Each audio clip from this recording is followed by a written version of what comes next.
Endeku untuk Indonesia, karya Maria Francisca Lyon. Tanggal 1 Juni, bangsa Indonesia memperingati hari lahirnya Pancasila. Berkaitan lahirnya Pancasila, ternyata Ende, sebuah kota kecil di Pulau Flores, menyimpan berbagai misteri dan memiliki catatan sejarah penting bagi bangsa Indonesia. Mama, mengapa tempat ini dinamakan sebagai tempat permenungan Bung Karno, Ma?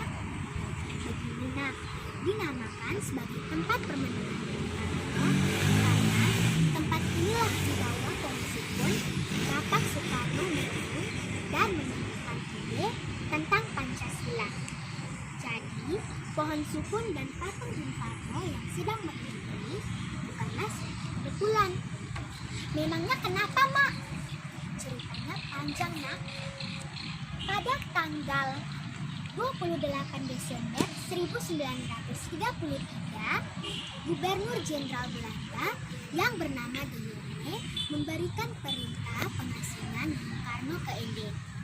Sehingga sejak tanggal 14 Januari 1934 sampai dengan 18 Oktober 1938, Bung Karno menetap. Pengasingan itu maksudnya apa, Mak? Pengasingan itu maksudnya sebuah bentuk hukuman yang membawa orang jauh dan yang membawa orang yang dihukum jauh dari rumahnya dan dibuang ke tempat lain.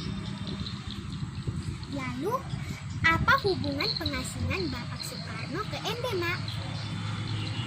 Begini, Nak, Belanda merasa bahwa Ende adalah tempat kota yang kecil yang jauh dari keramaian dan terpencil, sehingga Belanda sengaja membuang Bapak Soekarno ke Ende agar bisa memutus hubungan dengan teman politik dan para pendukungnya.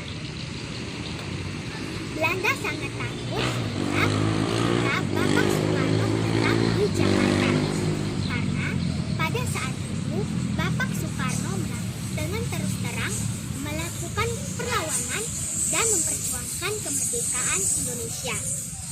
Untuk itulah Belanda merasa khawatir dan berusaha menyingkirkan Bapak Soekarno dari Jakarta.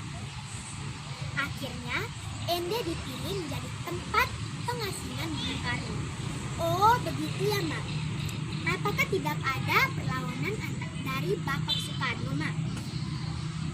Bapak Soekarno tidak melakukan perlawanan apapun, Mak. Justru pada masa pengasingan inilah Bung Karno menemukan ide besar tentang Pancasila untuk merumuskan butir-butir Pancasila sebagai dasar negara Indonesia. Setiap hari, Bung Karno selalu datang ke tempat ini, duduk di bawah pohon sukun dengan sebuah bangku yang menghadap ke pantai. Mengapa harus duduk di tempat ini, Mak? Karena disinilah Bung Karno merasa Bung Karno menemukan ide tentang rumusan Pancasila berdasarkan 5 cabang yang terdapat dalam pohon sukun tersebut. Untuk mengenang jasanya, tempat ini dilindungi oleh negara dan diberi nama Taman Renungan Bung Karno atau Taman Renungan Pancasila. Mama, sungguh menakjubkan ya. 4 tahun, 9 bulan, 4 hari, pengasingan Bung Karno di Ende membuahkan karya besar bagi bangsa Indonesia. Kemerdekaan yang kita rasakan ini, ternyata kotaku Ende tercinta menjadi saksi bisu kemerdekaanku hari ini. Jayalah terus Pertiwiku, jayalah terus kota Endeku. Dari Ende untuk Indonesia, jaya.